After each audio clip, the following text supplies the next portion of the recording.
비로소 거듭나니 뜬 세상에서 내 영혼이 하늘의 영광 누리도다. 이것은 나의 간증이요 이것은 나의 찬송일세. 나 사는 동안 그침없이 구주를 찬송하리로다.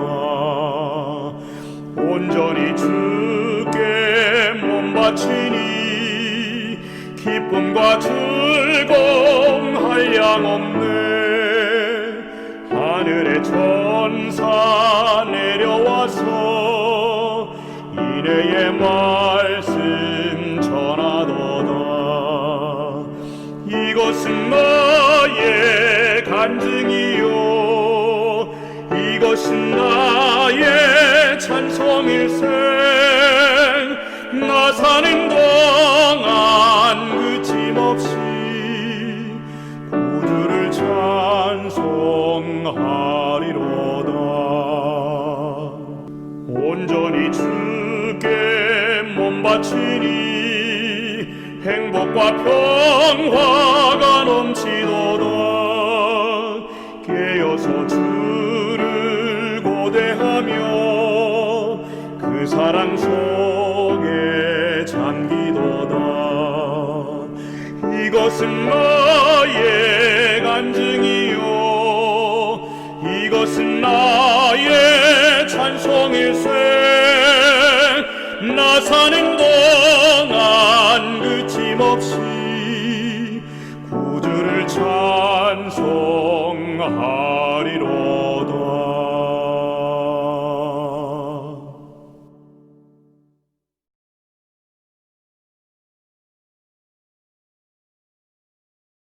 하늘에 계신 우리 아버지, 오늘 우리를 하나님의 말씀 앞으로 인도하여 주시니 감사합니다. 이 시간을 통하여 하나님과 더욱더 가까워질 수 있도록 도와주시옵고 모든 성도님들이 있는 그곳에 성령 하나님께서 임재하게 하여 주시옵소서.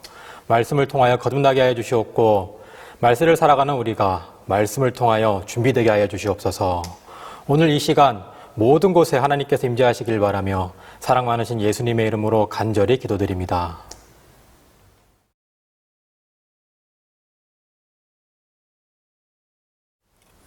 성도 여러분 안녕하십니까? 오늘은 요한복음 8장에 나오는 가늠한 여인을 두고 벌어지는 사건을 통해 예수님의 가르침을 드리려고 합니다. 오늘의 본문 성경절은 요한복음 8장 1절에서 11절이며 주제는 정죄받은 사람들입니다. 요한복음의 이야기들을 보면은 이름 없는 사람들의 이야기가 여러 번 나옵니다. 요한복음 8장까지의 내용을 살펴보면 첫 번째로 이름 없던 사람은 우물가에서 예수님을 만났던 사마리아 여인이라고 불리우는 여자가 있습니다. 오늘은 두 번째로 이름이 언급되어 있지 않은 사람입니다. 바로 가늠한 여인이라고 불려지는 사람입니다. 왜 요한은 이들의 이름을 언급하지 않았을까 생각해 봅니다.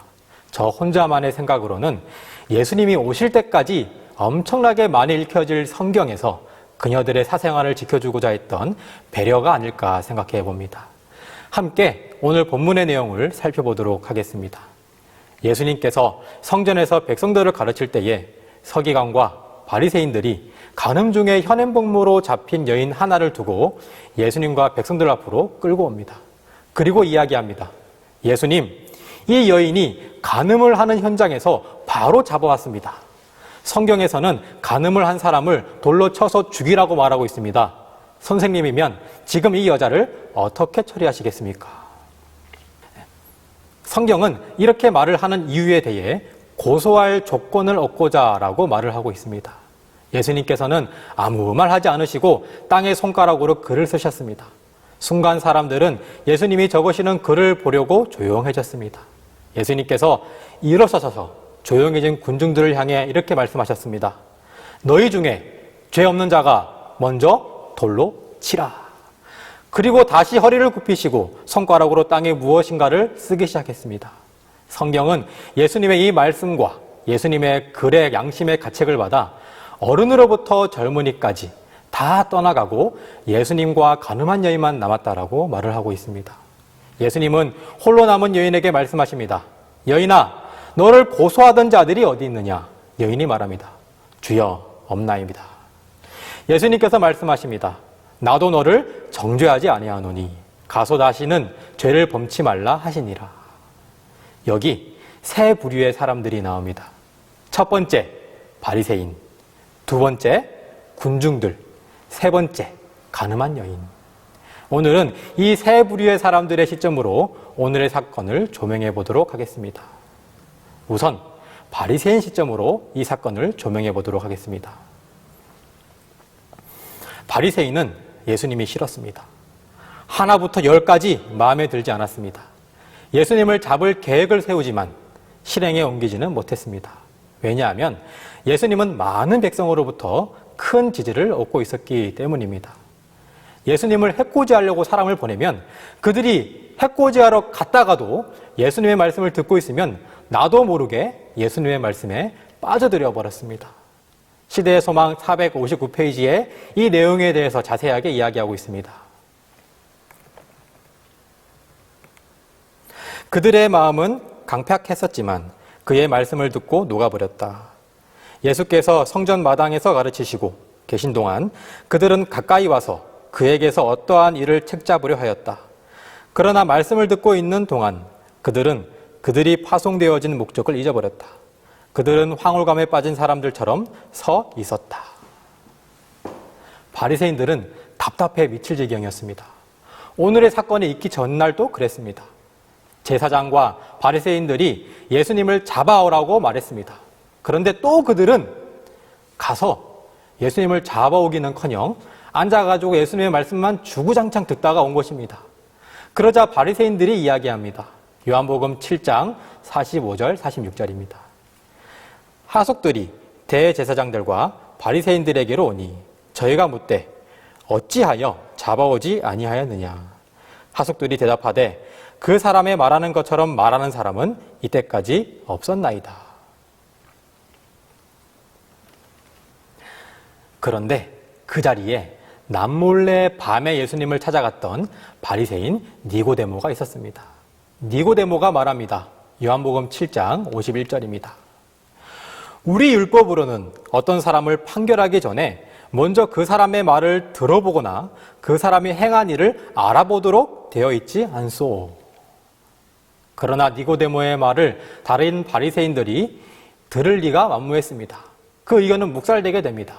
그들은 밤새도록 딱 한 가지만 고민했습니다. 예수님을 어떻게 잡을 수 있을지 말입니다. 니고데모의 말이 맞았습니다. 그렇기 때문에 더욱더 치밀하게 계획을 세웁니다. 그리고 계획을 세우고 아침에 예수님을 잡으러 나아가게 됩니다. 죄 없는 예수님을 정죄하려는 계획을 세우고 말이죠. 그들의 목적을 달성하기 위해 수단과 방법을 가리지 않습니다. 제가 그림 하나를 보여드리도록 하겠습니다. 그런데 이 그림에 빠져있는 사람이 있습니다. 렘브란트의 그리스도와 가늠한 여인이라는 그림입니다. 누가 빠져있을까요? 잘 생각해 보시기를 바라겠습니다. 레위기 20장 10절을 읽도록 하겠습니다. 누구든지 남의 아내와 간음하는 자, 곧 그 이웃의 아내와 간음하는 자는 그 간부와 음부를 반드시 죽일지니라. 이 그림에서 빠져있는 사람 누굴까요? 네, 맞습니다. 바로 함께 있던 남자입니다. 남녀 차별이 많던 시대에서 여자만 처벌받을 것 같은 생각이 들지만 모세의 율법에는 둘 다 처형에 처하라고 말을 하고 있습니다. 제사장들은 예수님을 정죄하기 위해 하나님에게 정죄받을 만한 행동을 하고 있는 것입니다. 이 정죄는 헬라어로 카타크리노입니다. 선고하다라는 의미를 가지고 있습니다. 즉 형벌을 내리는 행위를 말합니다. 자신의 판단으로 죄를 정하고 죄값을 선고하는 일입니다. 그들은 제대로 된 절차를 통해 선고를 내리지 않았습니다. 예수님을 정죄하고자 말입니다. 예수님을 궁지에 빠뜨리기 위해 죄인 한 명을 만들어낸 것입니다. 바리새인들과 대제사장들은 확신을 가졌습니다. 이번에는 너무나 완벽한 함정이었습니다. 많은 증인이 필요했습니다. 그들은 일부러 많은 군중들 앞에서 크게 말합니다. 예수님, 모세의 율법책에는 가늠한 자는 죽이라고 나와 있습니다. 이 여자 어떻게 할까요? 바리새인이 생각했던 예수님의 예상 답변은 딱 두 가지입니다. 첫 번째, 죽여라. 두 번째, 죽이지 마라. 당시 이스라엘 백성들은 로마의 통치 아래 있었기 때문에 법을 집행할 권리가 없었습니다. 그렇기 때문에 예수님을 십자가에 못 박으려고 군중들은 빌라도와 헤롯에게 갔던 것이죠. 예수님께서 죽여라고 하면 로마의 법에 걸려 정죄를 받게 되고, 예수님께서 죽이지 말라고 하시면 율법을 범하여 이스라엘 백성에게 정죄를 받게 됩니다. 바리새인들은 이제 예수님의 입만 쳐다봅니다. 이미 사람들을 시켜서 예수님을 결박할 준비를 몰래 하고 있을 수도 있을 것입니다. 순간 군중들은 예수님의 입에 집중을 했습니다. 그런데 그때 예수님께서는 아무 말 하지 않으시고 바닥에 글을 쓰기 시작합니다.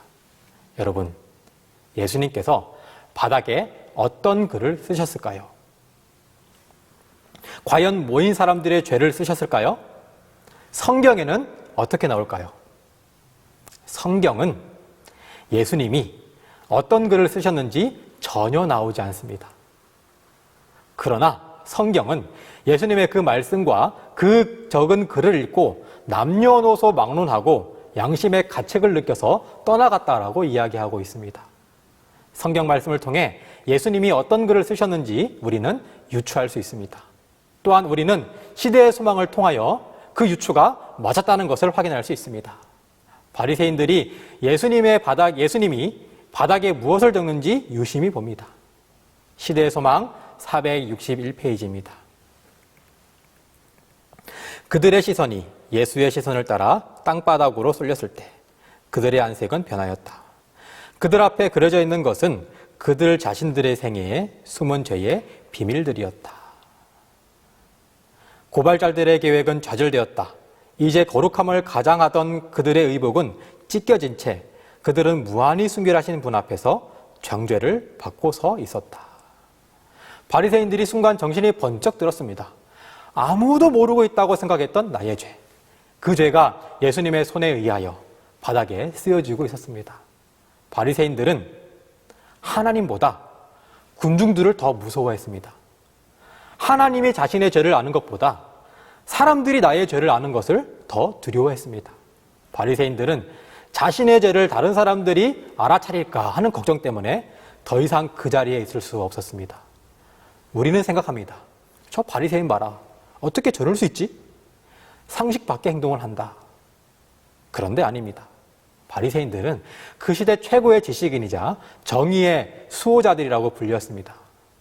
오늘 말씀을 통해 알 수 있듯이 그들은 하나님보다 사람들을 더 무서워했기 때문에 겉으로는 논리적이며 도덕적이고 상식적인 선 안에서 행동했습니다.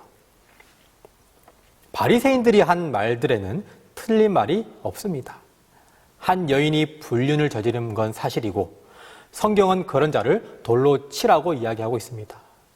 우리가 살아가면서 누군가를 정죄한다고 할 때 정죄가 좋지 않은 것임을 알기 때문에 정죄의 유혹이 올 때 내가 바로 알아차릴 수 있을 것이라고 생각합니다. 그런 유혹이 올 때 내가 하지 말아야지 하면은 안 할 수 있을 것이라고 생각을 합니다. 그런데 그렇지 않습니다.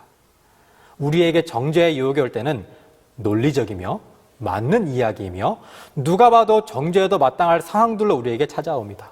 그 사람은 나에게 욕먹어도 마땅할 사람이라고 선고를 이미 내립니다. 그 사람 말도 들어보지 않고 말이죠. 그리고 죄책감을 느끼지 않습니다. 그렇지만 성경은 우리에게 정죄하지 말라고 확실하게 이야기합니다. 누가복음 6장 37절입니다. 정죄하지 말라. 그리하면 너희가 정죄를 받지 않을 것이요. 정죄하지 말라는 것은 선악을 구별하지 말라는 것이 아닙니다. 자기 자신이 하나님의 자리에 재판관으로 앉아서 다른 사람들을 판단하고 선고하는 일을 금지하시는 것입니다. 바리새인들이 예수님을 정죄했지만 실상은 바리새인들이 정죄를 받았습니다. 또 정죄하는 인물이 있습니다. 사단입니다. 사단은 우리를 정죄합니다. 우리의 죄를 생각나게 하며 너 같은 죄인이 어떻게 하늘에 갈 수 있겠냐고 말합니다. 우리의 죄를 가지고 참소합니다. 이 죄들은 아주 확실한 죄들입니다. 죄의 삭은 사막이라고 말합니다. 반박할 수 없습니다. 반박할 수 없는 죄들을 가지고 사단은 우리를 참소합니다. 예수님께서는 사단의 정죄받는 우리를 구원하시려 이 땅에 오셨습니다. 우리가 회개하고 예수님에게로 나아가면 예수님은 우리를 정죄하지 않으십니다. 예수님 주변에는 항상 군중들이 많이 있었습니다. 이번에는 군중 시점으로 이 사건을 보도록 하겠습니다. 예수님의 가르침과 풍성을 따르는 자들도 있었던 반면 그냥 소문과 구경거리를 따라 쫓아다니는 자들도 많이 있었습니다. 그날도 아침 일찍 성전에 예수님께서 계시다는 이야기를 듣고 많은 사람들이 예수님에게 가르침을 받으러 그리고 구경하러 몰려들었습니다. 오늘은 무슨 구경거리가 있을까 하면서 온 겁니다. 그리고 그들이 기다리던 그 구경거리가 드디어 생겨나기 시작됐습니다. 가늠한 여자가 현장에 끌려왔습니다. 존경하는 바리새인님들이 직접 오셔서 예수님에게 이야기합니다. 누가 봐도 저 가늠한 여인이 괘씸해 보입니다. 돌로 쳐 죽여도 마땅한 죄인입니다. 예수님께서는 그들도 정죄하셨습니다. 그들의 죄 또한 땅에 적으셨습니다. 성경은 어른으로부터 시작해서 젊은이까지 다 떠났다라고 말을 하고 있습니다. 최근 뉴스 기사에서 이런 문구를 본 적이 있습니다. 믿고 싶은 것만 믿을 때 우리는 가해자가 된다. 참으로 섬뜩한 말이 아닐 수 없습니다. 누군가의 정죄에 의해 우리가 그 정죄에 동참할 때에 내가 주도적으로 정죄하지 않아서도 우리는 가해자가 된다라고 이야기하고 있는 것입니다. 우리는 남의 이야기를 너무 쉽게 말하며 믿어버립니다. 진실은 중요하지 않습니다. 믿고 싶은 것만 골라서 믿게 됩니다. 제가 군대에 있을 때의 일입니다. 엄청 착한 선임이 있었습니다. 그런데 영내에서 차량을 몰다가 가벼운 접촉사고를 인하여 차량이 찌그러졌습니다. 저는 운전병이었습니다. 그때 착한 선임이 한 행동은 충격적이었습니다. 입을 싹 닫고 후임들을 다 불러놓고 누가 그 차량을 찌그러뜨리냐면서 혼을 내는 것입니다. 나한테 걸리면 가만 안 두겠다면서 빨리 나와라고 이야기하는 겁니다. 그리고 선임들의 동기들은 후임들을 얼차려 시키며 범인들이 나올 때까지 두고 보자고 말을 하는 것이었습니다. 범인이 나올 리가 만무하죠. 범인이 나오지 않자 어리숙한 이등병에게 말했습니다. 너가 차량을 몰다가 건드린 거라고. 그런데 너도 그것을 모르고 있는 것이라고. 알리바이가 전혀 없던, 그리고 아직 차량 운전이 미숙했던, 그래서 진짜 내가 박았을지도 모르겠다고 생각했던 그 이등병은 꼼짝없이 그 누명을 쓰게 되었습니다. 그리고 사고를 낸 선임은 그 이등병을 너그러이 용서해준 착한 선임으로 남았습니다. 그 이등병은 어딜 가나 질타를 받았습니다. 진실은 중요하지 않았습니다.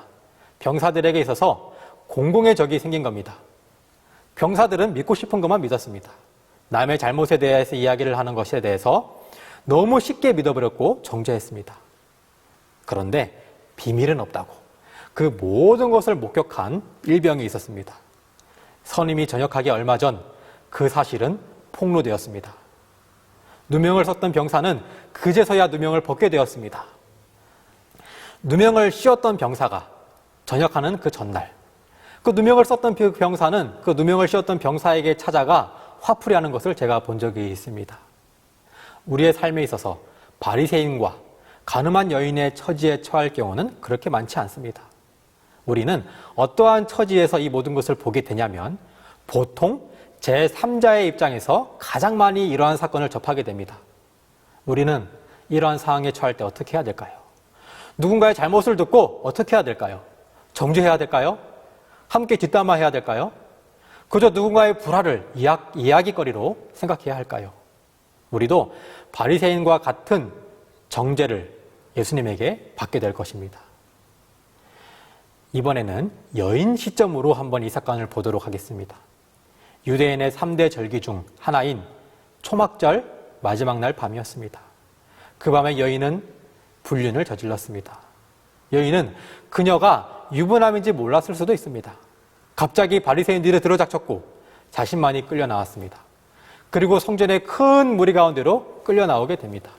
그리고 많은 사람들의 야유와 질타, 정죄가 그녀에게 막 쏟아지기 시작했습니다. 아, 내가 오늘 죽는구나 생각했습니다. 고개를 숙이고 있는 예수님의 음성이 들립니다. 너희 중에 죄 없는 자가 먼저 돌로 치라. 여인은 변명할 거리 없는 죄인이었습니다. 여인은 이제 죽었다고 생각합니다. 눈을 꽉 감습니다. 그리고 머리를 들지 못하고 앞으로 날아올 돌들이 얼마나 아플지, 내가 어떻게 삶을 마감할지 공포에 사로잡혀서 자신의 마지막을 조용히 기다립니다. 그런데 갑자기 조용해집니다. 군중들이 떠나가는 소리가 들립니다. 정신을 차리고 보니 예수님과 단둘이 남아있는 것입니다. 예수님께서 말씀하십니다. 여자여, 너를 고소하던 그들이 어디 있느냐? 너를 정죄한 자가 없느냐? 둘러봤습니다. 아무도 없는 것입니다. 다 떠나갔습니다. 예수님께서 다시 말씀하십니다. 나도 너를 정죄하지 아니하노니 가서 다시는 죄를 범하지 말라. 예수님께서 정죄하지 않는다는 것은 무턱대고 모든 죄를 용서한다는 말이 아니었습니다. 율법에 따른 정죄, 즉 나도 너를 돌로 치지 않겠다라는 것을 말을 하고 있는 것입니다. 다시는 죄를 범하지 말라라고 말씀하셨습니다. 이 말은 다시는 간음을 저지르지 말라고 하시는 말씀입니다.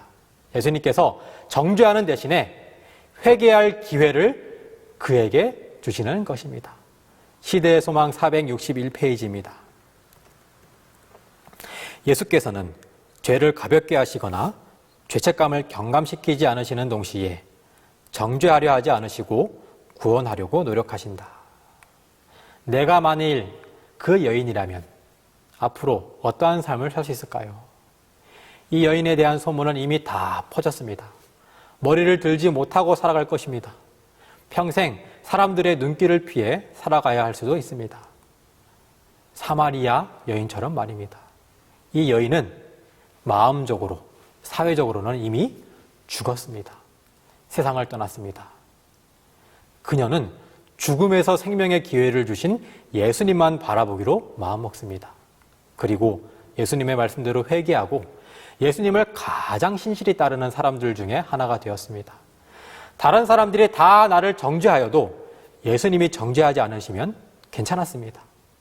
가늠한 여인은 예수님을 만남으로 삶이 뒤바뀌고 거듭나게 됩니다. 예수님의 용서는 삶이 뒤바뀌는 용서, 거듭나게 하는 용서였습니다. 예수님께서는 저를, 여러분들을 정죄하지 않고 구원하시려고 이 땅에 오셨습니다. 예수님과의 만남으로 우리는 삶이 뒤바뀌고 거듭나게 될 것입니다. 예수님의 용서로 우리는 삶이 뒤바뀌고 거듭나게 될 것입니다. 오늘 이 사건 속에는 정죄를 받는 세 사람이 있었습니다. 바리새인들에게 정죄받는 가늠한 여인이 있었습니다. 그리고 예수님에게 정죄받는 바리새인들이 있었습니다. 그리고 바리새인들에게 정죄받는 예수님이 있었습니다. 그런데 인간의 정죄는 확실하지 않습니다. 인간의 정죄는 하나님의 아들 예수 그리스도를 십자가에 매달았습니다. 심판은 예수 그리스도께서만이 하시는 것입니다. 우리의 정죄가 어떠한 결과를 가지고 올지 아무도 모릅니다. 우리의 판단은 확실하지 않기 때문입니다. 그래서 예수님께서는 정죄한 자를 정죄한다라고 말씀하시는 것입니다. 정죄 그 자체가 죄이기 때문입니다. 예수님을 십자가에 매달게 한 인간의 판단력입니다. 그 인간의 판단력을 여러분 믿으시겠습니까? 오직 예수님의 판단력만 믿으시는 우리 모두가 되었으면 좋겠습니다. 가늠한 여인은 보이는 죄를 저질렀습니다. 가늠한 여인은 바리새인에게 정죄당했습니다. 그러나 예수님은 여인을 정죄하지 않았습니다. 바리새인은 보이지 않는 죄를 저질렀습니다. 바리새인은 자신들의 죄를 숨기고 가늠한 여인을 정죄하였습니다. 예수님은 바리새인을 정죄하였습니다. 가늠한 여인은 예수님을 만나고 거듭남을 경험했습니다. 가늠한 여인은 사람보다 예수님을 더 사랑했습니다. 바리새인들은 예수님을 만나고 죄를 더욱더 깊은 곳으로 숨겼습니다. 바리새인들은 하나님보다 사람들을 더 두려워했습니다. 바리새인들은 죄를 사랑하면서 죄인들을 미워했습니다. 그러나 예수님께서는 죄를 미워하시고 죄인들을 사랑합니다. 시대의 소망 462페이지를 읽도록 하겠습니다. 사람들은 죄는 사랑하면서 죄인은 미워한다. 그러나 그리스도께서는 죄를 미워하고 죄인은 사랑하신다. 이것이 그리스도를 따르는 모든 사람들의 정신이 되어야 한다. 그리스도인의 사랑은 비난하는 데는 느리고 회개함을 분별하여 용서와 격려를 하는 데는 신속하고 방황하는 자를 거룩한 길로 인도하여 그의 발에 그 길이 머무르도록 한다. 사랑하는 성도 여러분, 우리가 예수님의 그 발자취를 따르기를 원합니다. 죄인을 사랑하신 그 예수님을 기억하시기를 바라겠습니다. 간음한 여인을 정죄하지 않으신 그 예수님의 사랑을 우리가 배웠으면 좋겠습니다. 그리고 그러한 예수님의 사랑을 우리도 알아 정죄받지 아니하는 그 하늘로 함께 가기를 원합니다. 사랑하는 성도 여러분, 우리 모두 그러한 하늘에 가길 바라며 말씀을 마치도록 하겠습니다.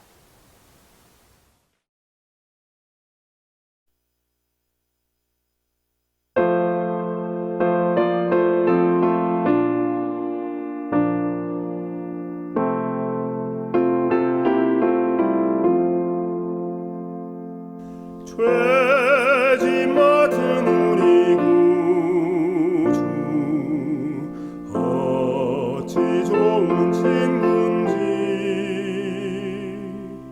걱정 근심 모든 것을 고한 사람 복 받네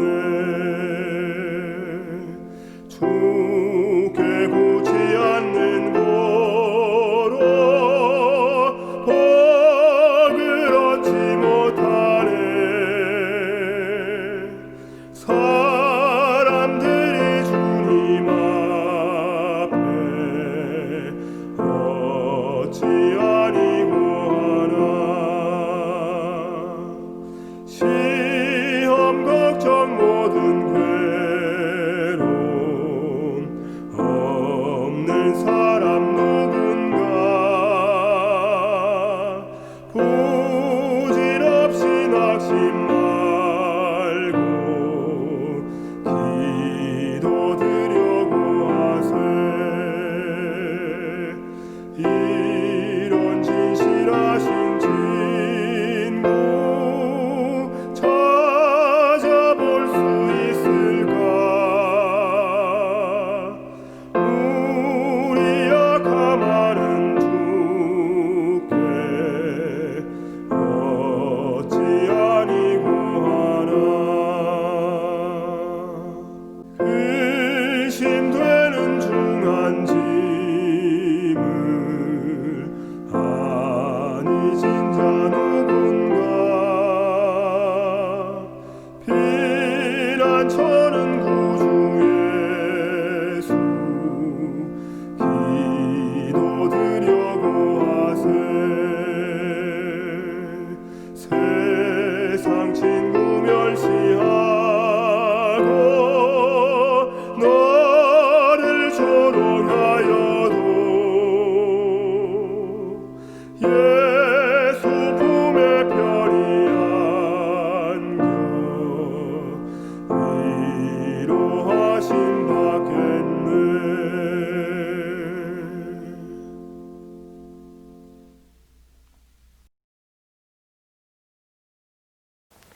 하늘에 계신 우리 아버지, 오늘 말씀을 통하여 우리에게 위대한 사랑을 알려주시니 정말 감사합니다.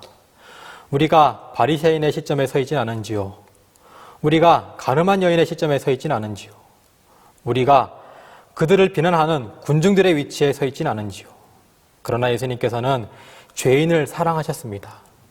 우리가 그것에 용기를 얻을 수 있도록 도와주시옵고 우리도 또한 그러한 예수님의 가르침을 받아 다른 이웃들을 정죄하지 않는 믿음을 가지게 하여 주시옵소서. 정죄 없는 삶을 살길 바라며 사랑 많으신 예수님의 이름으로 간절히 기도드립니다. 아멘.